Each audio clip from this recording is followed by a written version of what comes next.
Hey folks, what's going on? It's Tuesday after Labor Day. I hope that those of you who celebrate the holiday had a good one. It was just another day here in Omaha. I did have a nice thing happen. My friend Tim Guthrie, who designed the cover for my album Flyover, had gotten free tickets to see Andrew Bird, and so I went with him to the show. And I really enjoyed Andrew Bird. I'm familiar with Andrew Bird. I wouldn't buy his records, but live he was great. He whistles beautifully, plays. He's a real artist, okay? The types of songs that he writes, there's a bit of Americana to the sound, which doesn't appeal to me. And the words of his songs, mostly, kind of witty. It's like, if I pay attention, sometimes, the play with words is cool, but he's into sonics, when he plays the violin and uses his loops, he's getting into it, and I like that. I can appreciate musicians and artists who are into it, are into their art. To me, it's really obvious when a person is making music because they've decided this is what I'm going to do to make a living, not because it's what I have to do. I can tell, and I'm interested in the latter, which is something I have to do. Andrew Bird is real. I've received a couple of packages, and one definitely for review, the other as a gift. I'll go with the one for review first. I'm really, really appreciative that the artist or whoever this person is associated with the band decided to send this to me. You sent it to the right person, because I'm going to really give this a real positive review. Blameful Isles is the name of the artists. Strange but not entirely unattractive is the name of this album. This was just released on the Urban Waves label. I think it comes out of Belgium. I noticed people showing this in the VC on Facebook a few weeks back, and some positive talk was about it. And next thing you know, I got a message from someone, I guess, associated with the label, saying that they wanted to send me a copy. I'm really pleased that you wanted me to have a copy, because they only pressed 100 copies of this album, and it's already sold out. Now, the best thing about this is how good this is. This is just the kind of thing that I want to find, especially nowadays. This group, which looking at Daniel Israelson, I think that's the person that I'm familiar with on Facebook. I think these guys are Swedish, possibly. 180 gram vinyl. I thought this was interesting. The inner sleeve, it's black on the outside and white on the inside. I don't remember seeing that before. Like, it's no big deal, but it's like I noticed, You notice little things like that. This is really good. All instrumental. Very much in the vein of Soft Machine around their fourth album, when they're blending the jazz with the Canterbury rock elements the best. Well, to my taste, it was like that was the penultimate. This album is comfortable in that it's not trying to prove anything. It's not beating you over the head with what they're doing. It's just really, man, it's the sort of record you put it on, and it just, you got it, when it's done, you got to turn it over. I do. I've listened to this all the way through a few times now, because, oh man, I'm really struggling for words except to say how good this album is, and how, yeah, it's like this music is like, it's like it breathes, and it's not trying to prove anything. It's just like these people really play well together, and they found this place sonically where things really gel. This is really good. Really good. Now, there's a lot of music coming out these days, so there's a lot I haven't heard, but this is definitely one of the best things I've heard come out this year, 2016. Blameful Isles. I just checked before I, I like to sometimes get, just kind of catch up on things, make sure I can give you some information. And this is on Bandcamp. Their label is on Bandcamp, and this is sold out vinyl, but you can purchase it digitally. And I recommend this. And again, I want to thank the folks for sending me a copy of this. I really appreciate this. This is very good. This is very good. As you know, recently, Gilli Smyth of Gong, Mother Gong, passed away. And I just really appreciate the appreciation, because AnthonyFerraro, who has been a BC member for a long time, got a hold of me and said he wanted to send me some Gilli Smyth. And he sent me some compact discs, which I really appreciate, Anthony. He sent me 3. He sent me Mother, which I haven't even opened yet. I had explained how I would always see this on vinyl, and yet when I would see it, it'd be like there'd be other things I really want, so I never bought it. Haven't played this yet. But he also sent me a Japanese pressing CD, rather, of Mother Gong, with all the real nice Japanese and the insert and stuff. I've played some of this already, and this is wonderful, because it's literally what it says. It's Mother Gong fairy tales. It's Gilli Smyth telling fairy tales, accompanied by music. It really works because her voice is wonderful.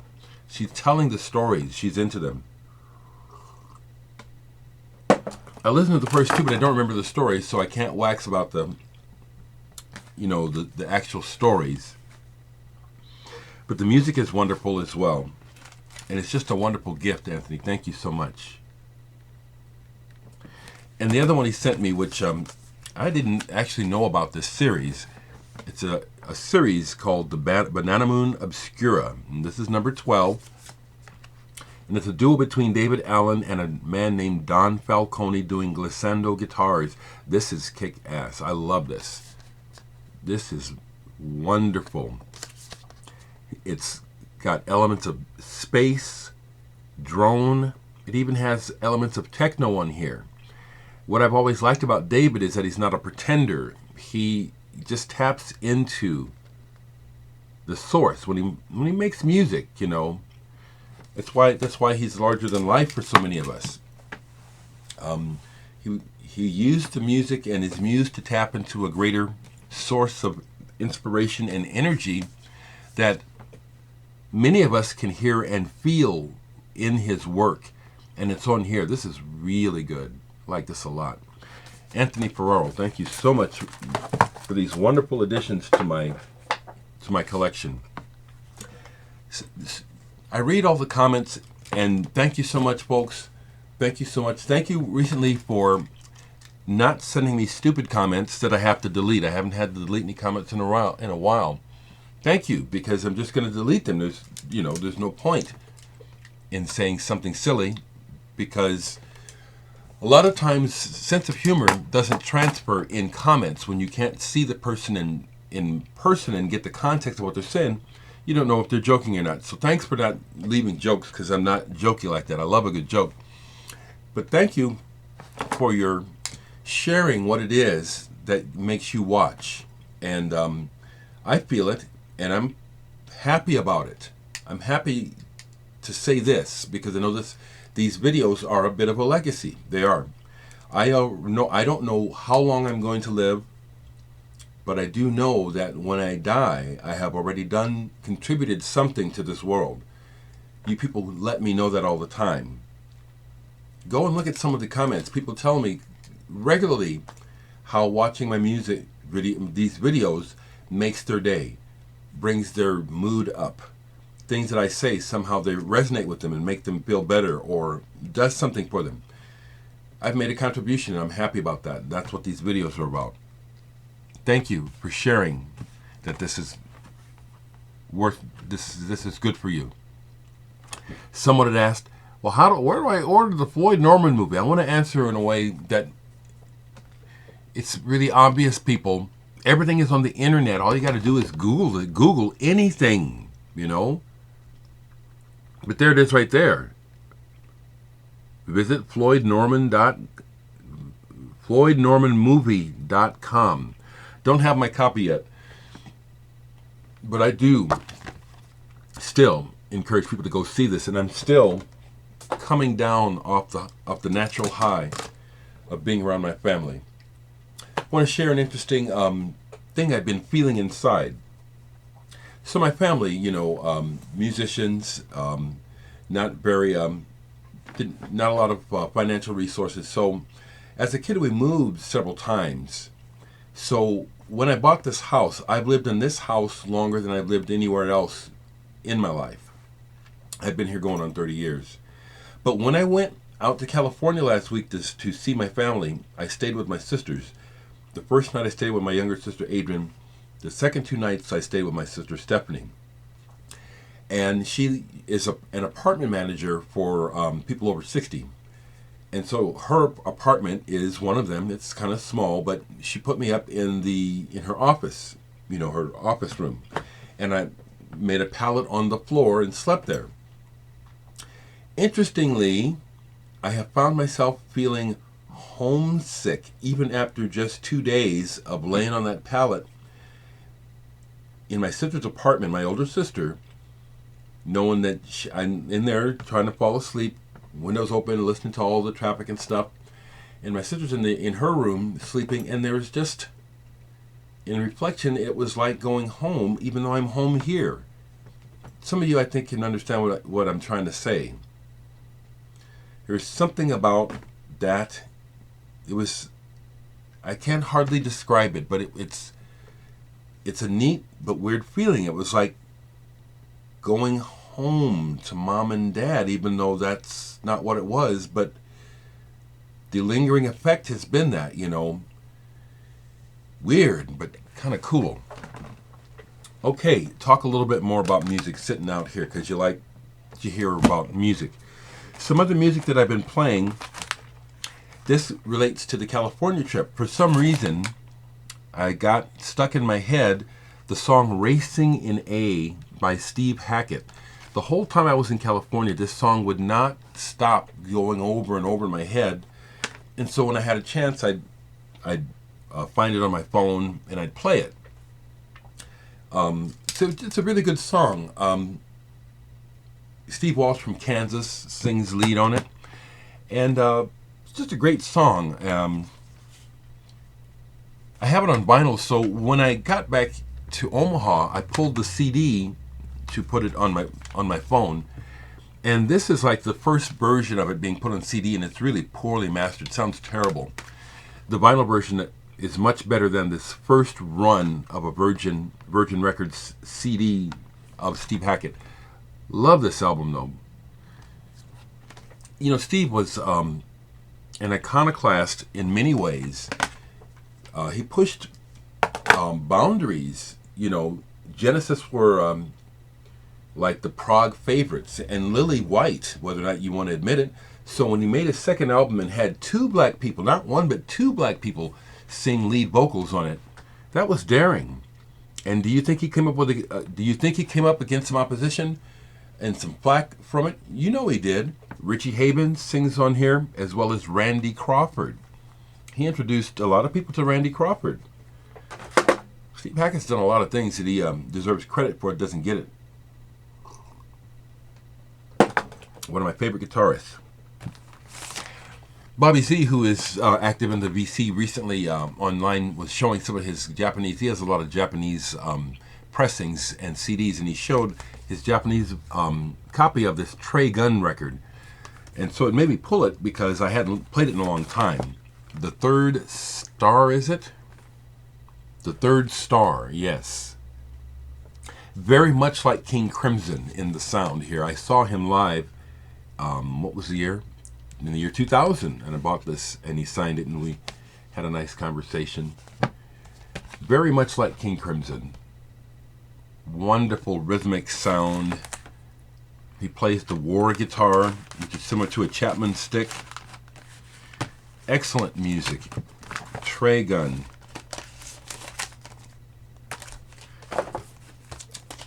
I had a hankering for some Stereolab and a particular song, which is only on this single. The Underground is Coming. I bought this when I saw them for the third time on tour and got to meet Letitia Sadier, and she signed it. But fried monkey eggs on here. The Beast, it's a 4-song EP. Just really, they have a sound that sounds like ambrosia to me. It's just a wonderful sound. Just a really, really good sound.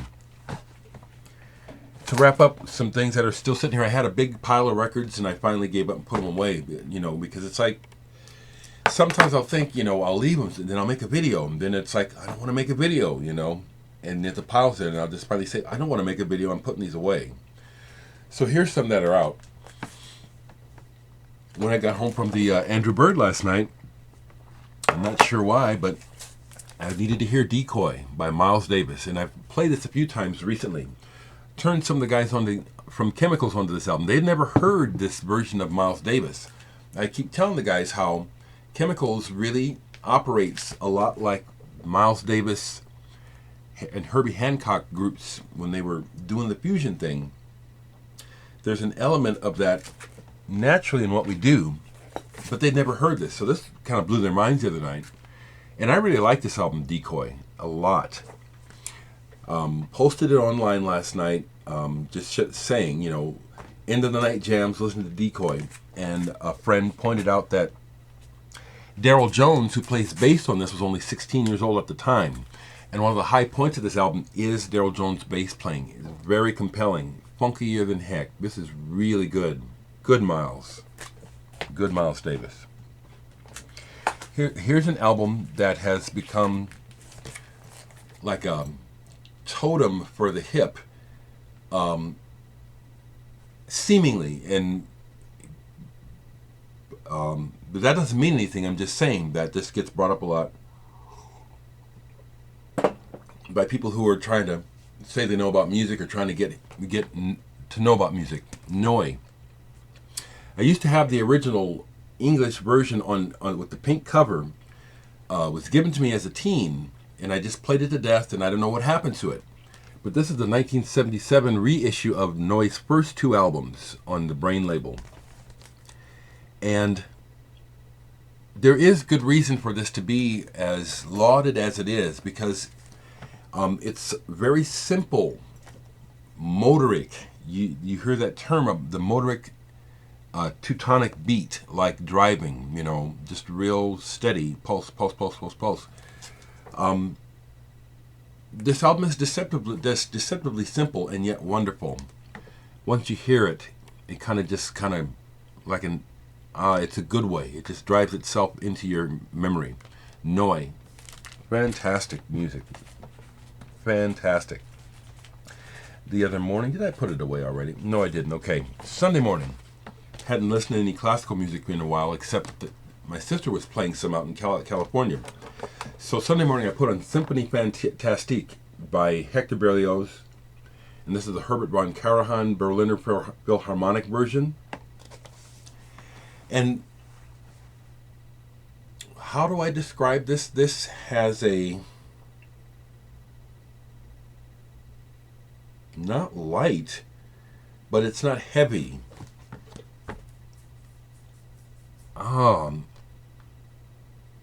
This is really a wonderful piece of music, and I'm struggling to get words how to describe it. It wasn't like listening to Mozart or anything. It was light and airy. That's what I can remember to say about it. And the other thing I have I have some records here to play, but I haven't played them yet. I listened to Chocolate Watch Band. I hadn't listened to this in a long time, the Inner Mystique. And Chocolate Watch Band was a California band that had some elements of psych and garage going on all at the same time. What's interesting about this album is that I believe this album is made partially by studio musicians. And in that sense, it sounds like it. It sounds like library music. It's a mixture of psychedelic pop and orchestral, like David Axelrod, The Inner Mystique. This is a good album. So, my trip also inspired me. I hadn't been writing much music lately, and so getting back from the trip, it just made some music come up. And before I go, I'll let this play a little bit in the background. I still upload new music on SoundCloud and Bandcamp. I put one of these songs on SoundCloud yesterday, so, but not this one, but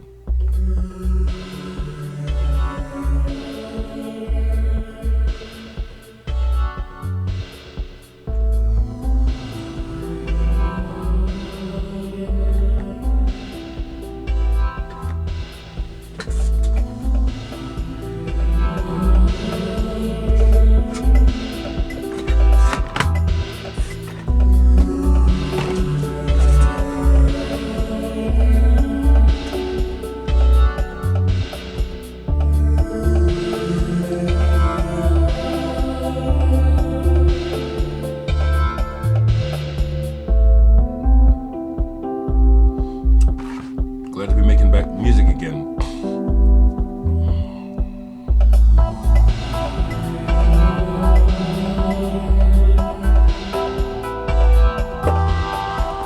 I also been playing this amazing Joe Zawinul.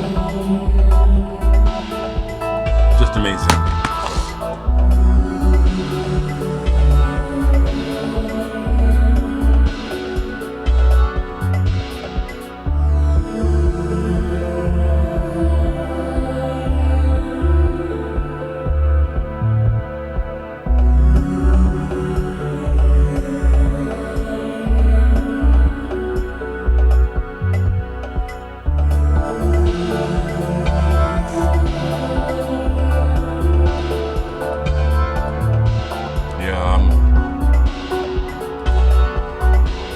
I'm glad that I'm able to make this music, because sometimes I just need to hear something like this. And the only way to hear it is to make it. I'll end this video because it's at past 20 minutes. I like to keep, you know, when it gets this long, I want to wrap it up. I will make some social commentary. This is just my opinion, you know. And I already know that what I have to say, some just won't get it. And that's fine. It's just too damn bad. But recently, 2 social events I will talk about. There was the Native American protest that's going on regarding, I'd have to look it up, but there's been almost no coverage of it in the press. This big protest by Indian Americans, Native Americans, whatever, a pipeline or something, okay? You can criticize me, oh, he doesn't even know what he's talking about. I do, but I don't have the particulars. And then there's this huge uproar over the football player who's sitting down. If I needed a better example of just how insane and pinheaded the world has become, this is the perfect example. Talk about the gagging on a gnat. This is what I used to hear as a child. How people will get focused on the wrong thing. You'll gag on a gnat, but you'll swallow a camel. In other words, this young, light-skinned black man who fully has my understanding and support for not standing up for the national anthem. I stopped standing up years ago, okay? And I understand that if you're not black, you probably don't fully understand why I absolutely have no reason to stand for that song.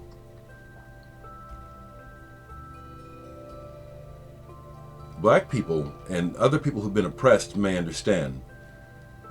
It was pointed out by Harry Belafonte in a recent interview how the voices that, especially in the media, the voices behind all this uproar about the football player making a stand about injustice are the very people who benefit from the injustice, the elite. Of course they don't want to hear about the injustices of war, and the injustice of this country, the double standard. You stand for the flag, but get beaten and killed by your own policemen. They don't protect you, Even your own black police killing black people, and they're killing everybody. It's not just black people, But things cannot change if people's comfort level is not messed with. And that's what this is doing. This football player who all they want to do is see this nigga play football, okay? We don't want to hear about you being upset about this. We don't want to know. We don't care. They don't. The elite and a lot of people who've never been through it don't care. And that's why I'm supporting him and saying that's why it's so powerful what he's trying to do. The point needs to be making. Don't just go back to everything as it was, because things aren't okay and they're not getting any better. And this needs to be put in people's face. The world is unjust, unfair. Racism sucks. Classism sucks. And it just goes on, and it's not getting any better. And people who are in a position to make changes because they have the resources aren't doing it. They're just playing the game out. So I applaud this football player. I don't even know his name because I don't follow organized sports at all. I never did. I've always had the mindset that organized sports has a lot to do with the dumbing down of everyone. And as far as I can see, it's true.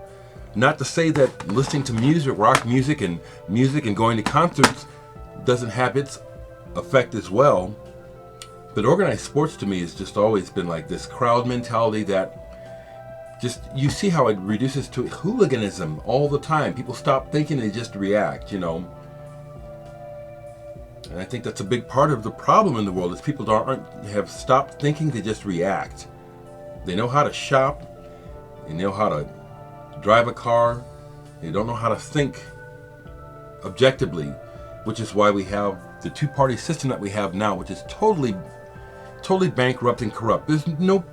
In my mind, there's no point in talking about who you're voting for because there's no one to vote for. No one that represents the people. Have I said enough? I have. I'll see you again soon, guys.